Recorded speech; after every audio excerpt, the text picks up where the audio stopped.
Let's talk about speed. Speed is absolutely no doubt an important aspect towards golf, and also amateur golfers tend to view this a little incorrectly. One of the terms that we use a lot inside golf instruction is a vertical ground force, and the best way for you to experience this is with a left-handed swing. I'm going to use my rope here because you'll hear the swoosh, okay?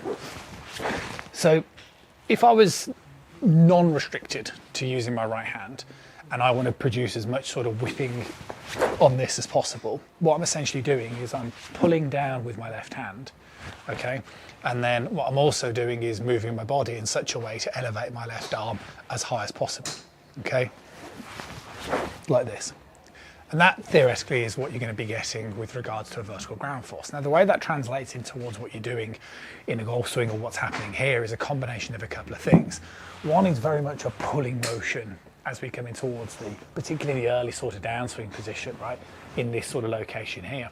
But it's then a separation. You see, what happens is when you turn your lower body independently away from your upper body, it produces like a tilt. Okay, so if I turn everything together, it produces a very horizontal action. If I produce just my lower body, it produces more of a tilt. And what that means then is as I then continue to rotate around that tilt, my left shoulder goes back up and behind my head. And that's the thing, right? So as I come in towards my sort of impact area, the more a professional golfer has more separation, the more the vertical ground force is going up and behind the head. The less, right? And that's why you'll often notice with a professional golfer at the point of impact with the driver, they look this way. And obviously, therefore, with a wedge or a chip shot, they look this way.